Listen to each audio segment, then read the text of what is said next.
Prazo para pagamento do 13º salário termina neste sábado. E você vai ver ainda. Temporal em São Paulo causa transtornos e coloca regiões em estado de atenção para alagamentos. E ainda, presidente Lula anuncia investimento de 7 bilhões de reais em prevenção de desastre e urbanização de favelas. Essas e outras notícias você confere a partir de agora. Olá, bom dia para você, 11 horas e 30 minutos agora. Seja muito bem-vindo ao Redação Hit, edição manhã. Sexta-feira, dia 29 de novembro, nós chegamos agora ao vivo com as principais notícias. E olha, o prazo para o pagamento do 13º salário termina amanhã, dia 30. Mas como neste ano cai no sábado, muitas empresas vão antecipar e pagar nesta sexta-feira. Todo trabalhador em regime previsto na CLT, que atuou por 15 dias ou mais durante o ano, tem direito a receber o dinheiro extra. Por lei, o prazo para o pagamento do 13º salário é dia 30 de novembro.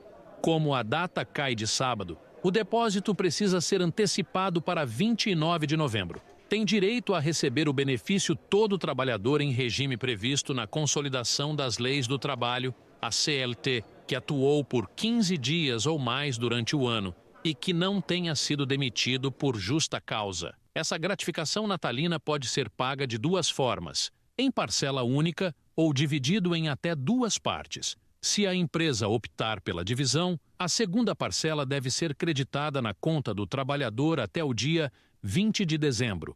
Caso a empresa pague em parcela única, todos os descontos deverão ser feitos sobre salário bruto. Os descontos legais considerados incluem a contribuição do Instituto Nacional do Seguro Social e a alíquota do imposto de renda retido na fonte. É importante lembrar que aposentados, pensionistas do Instituto Nacional do Seguro Social também têm direito a esse benefício, mas com cronogramas de pagamento específicos e que foram antecipados neste ano para os meses de abril e maio. O valor também pode ser antecipado para o mês em que o trabalhador tira férias remuneradas, caso ele tenha solicitado essa opção até janeiro. Bom, sobre este assunto, vamos conversar agora com o professor de Ciências Contábeis da Universidade Cruzeiro do Sul, Rodrigo Marim. Professor, bem-vindo, bom dia. Bom dia, Tabata. Espero que você esteja bem. Estou à disposição de esclarecer todas as dúvidas. Vamos lá, a gente tem muitas dúvidas, então, para esclarecer. Professor, a primeira pergunta que eu te faço é: como podem ser feitos os pagamentos do 13º? Deve ser feito junto com as férias, por exemplo? Eu acho que você está me falando, Tabata, no caso de algumas empresas que têm aquelas férias coletivas de final de ano, né? Nesse caso, a primeira parcela tem que ser até amanhã, dia 30, como amanhã não é o dia útil, a maioria das empresas antecipam para hoje, dia 29. Na segunda parcela, deve ser obrigatoriamente paga até o dia 20 de dezembro. Então, caso a empresa tenha as férias coletivas de final de ano, esses pagamentos não serão coincidentes. Tá, então quando que o dinheiro cai na conta, professor? Dia 20 de dezembro, a segunda parcela. A primeira parcela deve cair hoje. Como se calcula, professor, o valor a receber e quais são os descontos? A ideia, Tabata, é que o 13º salário é um salário a mais que o trabalhador tem. Então, se um trabalhador ele tem um ano já de casa, um ano trabalhando, é fácil de calcular, porque ele vai ganhar exatamente um salário. No caso de trabalhadores que ainda não têm um ano completado, eles vão ganhar a proporcionalidade dos meses trabalhados. Vamos pensar num exemplo. Se ele está há 6 meses na empresa, ele vai ganhar metade de um salário dele. E se a empresa não pagar, professor? Por exemplo, o prazo para a primeira parcela ou parcela única termina amanhã, né, dia 30. Se chegou segunda-feira, o trabalhador percebeu que o dinheiro não caiu na conta, o que ele deve fazer? A ideia é iniciar o trabalhador se direcionar ao departamento de recursos humanos da empresa para entender o momento da empresa. Agora, no segundo passo, é ele procurar um posto do Ministério do Trabalho e prestar uma queixa direcionada a essa empresa. Os fiscais do Ministério do Trabalho irão abrir uma investigação para realmente entender o que está acontecendo, cabendo multa e sanção para a empresa. Esse trabalhador, ele ali, registrado por aquela empresa, ele pode fazer isso, procurar o órgão, então? Ele pode, sim. Certo. Mas a gente sempre recomenda uma medida inicial muito mais pacífica, né? Porque o Brasil está em um momento de instabilidade para todos os empresários e também para toda a população. Então, pode ser que, se não veio na sexta, ele consiga pagar na segunda, mas, em última instância, que procure o Ministério do Trabalho. Perfeito, professor. Olha, um levantamento do Google, professor, identificou que 70% dos consumidores que receberem o 13º pretendem aproveitar as promoções da Black Friday, que é hoje.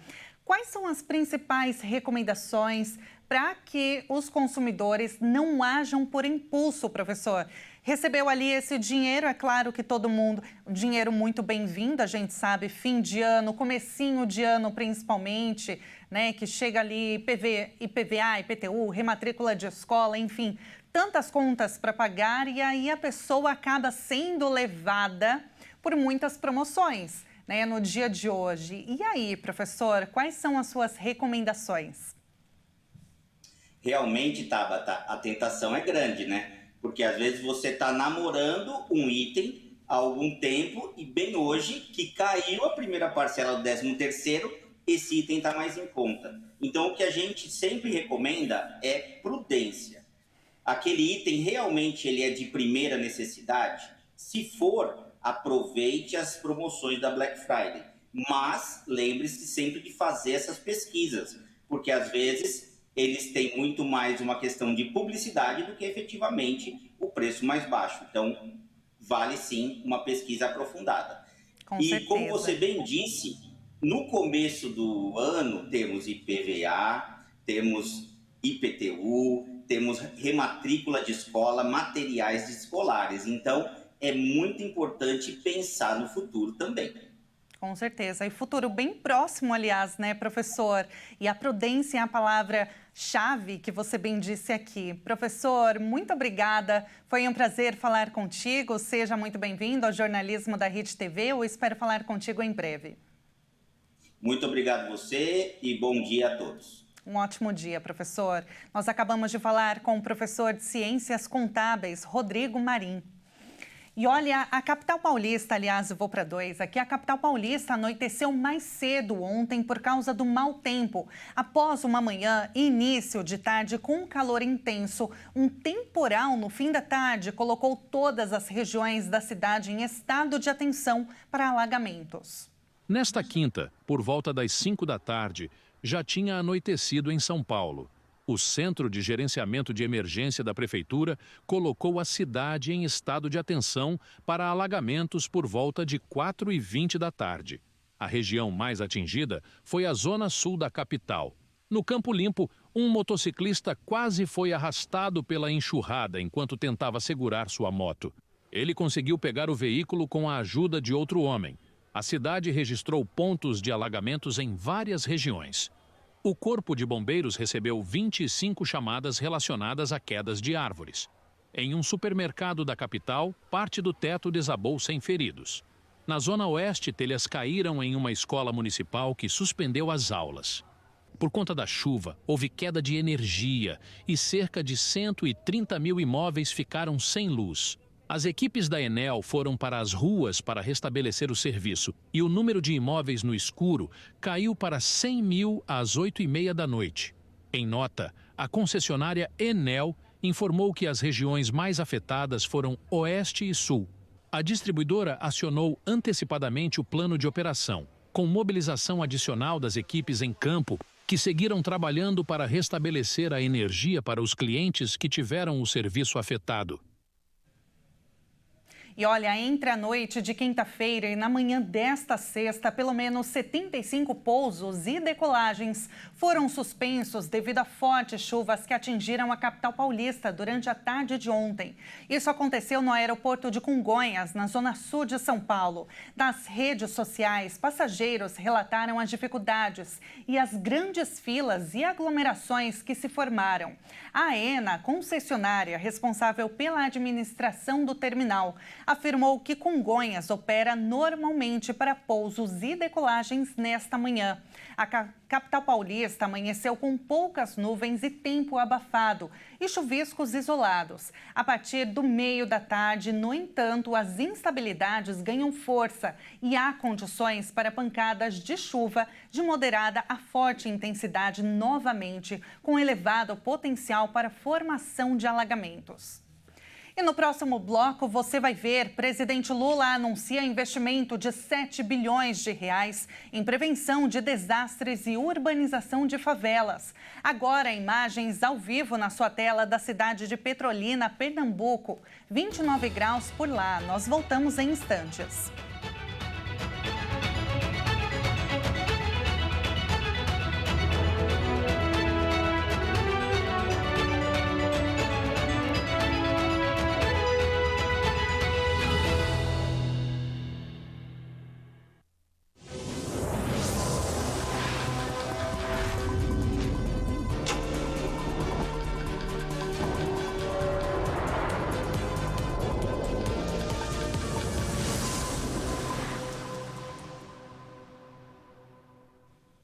Onze horas e 44 minutos agora, pelo horário de Brasília. Estamos de volta com as principais notícias. E olha, o presidente Lula anunciou um investimento de 7 bilhões de reais em prevenção de desastres e urbanização de favelas. As medidas fazem parte do programa Periferia Viva, publicada hoje no Diário Oficial da União. O governo já destinou 1 bilhão e 400 milhões de reais de investimento em obras de contenção de encostas e 3 bilhões e 300 milhões de reais em ações de urbanização de favelas com o CEP para todos. A iniciativa prevê um pacote de ações para que em 2 anos todas as favelas de risco alto e muito alto tenham sido beneficiadas com ações do governo. Também serão feitos 19 mil contratos de regularização fundiária e melhorias habitacionais em 8 estados brasileiros, com investimento de cerca de 85 milhões de reais. E agora, mudando de assunto, o desemprego caiu no trimestre encerrado em outubro. Segundo o IBGE, esse foi o menor patamar da história, iniciada em 2012. A taxa de desemprego no Brasil caiu para 6,2% no trimestre terminado em outubro. A Pesquisa Nacional por Amostra de Domicílios Contínua revelou que é a menor taxa de desocupação de toda a série histórica, iniciada em 2012. Antes disso, o percentual mais baixo de desempregados no país havia sido registrado em dezembro de 2013, de 6,3%. A queda foi de 0,6 ponto percentual em relação ao trimestre anterior, terminado em julho, quando a taxa era de 6,8%. No mesmo período do ano passado, a desocupação atingia 7,6% da população em idade de trabalhar. Em números absolutos, 6.800.000 pessoas estão sem emprego no país, o menor contingente desde o trimestre encerrado em dezembro de 2014. O recuo foi de 8% em relação ao trimestre anterior, e de 17,2% na comparação com o ano passado. Já os ocupados são 103.600.000, um novo recorde da série histórica, crescendo em ambas comparações. 1,5% no trimestre e 3,4% no ano. Com isso, 58,7% das pessoas em idade de trabalhar no Brasil estão empregadas. É o maior nível de ocupação da série histórica. E agora a gente traz um destaque internacional. Um prédio desabou em Barranquilla, na Colômbia, matando uma mulher. 4 crianças foram resgatadas por vizinhos. Uma mulher morreu e 4 crianças foram resgatadas dos escombros de um prédio residencial que desabou em Barranquilla, principal cidade do Caribe colombiano. Forças militares informaram que cães treinados localizaram o corpo sem vida de uma mulher de 63 anos. O trabalho de resgate se concentrava nessa idosa, que era considerada desaparecida. As autoridades informaram que as buscas já foram encerradas. Antes, 4 crianças haviam sido resgatadas dos escombros pelos moradores do local. O prédio, que tinha 6 andares, ficou em ruínas. As autoridades ainda não informaram o que causou o desabamento. A imprensa local afirma que um alerta de risco de colapso já havia sido emitido desde 2010, devido a deslizamentos de terra. E a população da América Latina e do Caribe cresceu menos do que o esperado. Foi o que revelaram os dados da CEPAL, divulgados nesta quinta-feira. A população da América Latina e do Caribe chegou a 663 milhões de habitantes, 3,8% a menos do que o previsto há 2 décadas. A informação foi revelada pela Comissão Econômica para a América Latina e o Caribe, a CEPAL. A mortalidade e a fecundidade na região deixaram de ser altas na década de 50 para serem baixas atualmente, afirmou a comissão em um relatório. O estudo, elaborado pelo Observatório Demográfico da CEPAL, revisa para baixo a projeção de 2000, quando se estimava que até este ano a população chegaria a 689 milhões de habitantes. Em 2020, viviam na região 654 milhões de pessoas. O declínio da fecundidade não tem precedentes. Na década de 50, as mulheres da região tinham, em média, 5,8 filhos durante seu período reprodutivo. Em 2024, esse número caiu para 1,8, observou o relatório. As mulheres adiaram a maternidade. Enquanto em 2000 a maioria delas tinha filhos aos 21 anos, em 2024 a idade média é de 24 anos. Até 2050, espera-se que seja adiada para os 28 anos, de acordo com a CEPAL. Junto ao declínio nos nascimentos, a população está envelhecendo em ritmo acelerado. Há 70 anos, metade da população tinha 18 anos de idade. Hoje, estima-se que a média seja de 31 anos. A CEPAL alertou que o envelhecimento afeta todas as áreas da política pública e, principalmente, causa um aumento na demanda por serviços de cuidados de longo prazo. Paradas, futebol americano e ceias fizeram parte nesta quinta-feira da celebração anual do Dia de Ação de Graças nos Estados Unidos, com o céu carregado e a volta de Donald Trump à Casa Branca como pano de fundo. Apesar da chuva, uma multidão em Nova York foi assistir à parada com bandas de música, balões gigantes e carros alegóricos. O desfile ocorre todos os anos, no Dia de Ação de Graças, nos Estados Unidos. O evento é realizado no entorno da icônica loja de departamentos Macy's, patrocinadora do desfile há tempos.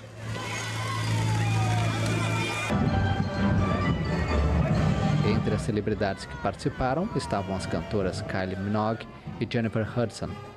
Eventos parecidos estavam programados em cidades de todo o país por ocasião desta data, celebrada há séculos e que em 1941 foi estabelecida para a 4ª quinta-feira de novembro. Considerado um momento de encontro familiar, usualmente em volta de uma mesa cheia de comida, tendo como prato principal o peru assado, esta é a época do ano em que mais pessoas viajam pelo país. Segundo estimativas da Associação Americana do Automóvel, espera-se que cerca de 80 milhões de pessoas peguem a estrada, viajem de avião ou em outro veículo de transporte para percorrer mais de 80 quilômetros durante o feriado.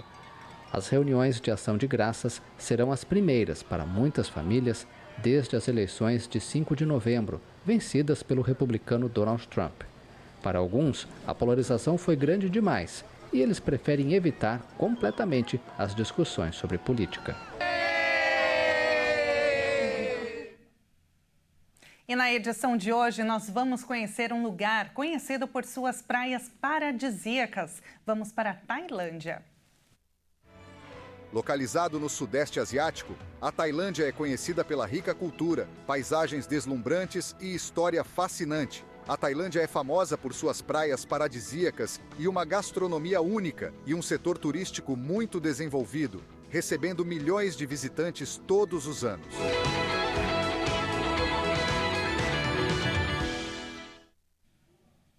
Vamos então, com a ajuda da tecnologia, ver um pouquinho da Tailândia agora ao vivo por uma câmera. Saindo do Brasil, vamos para o Sudeste Asiático. Por lá agora são 9h54. Como aqui, a Tailândia é um destino popular para quem busca a aventura, com atividades como trekking, mergulho e visitas a ilhas exóticas. A economia é baseada no turismo, exportações agrícolas e indústria diversas. A Tailândia também é reconhecida pela hospitalidade de seu povo e pela diversidade da culinária. Não dá para ver muito da praia por essa câmera, mas a gente viu pelas imagens anteriores na reportagem que a Tailândia, de fato, é lindíssima.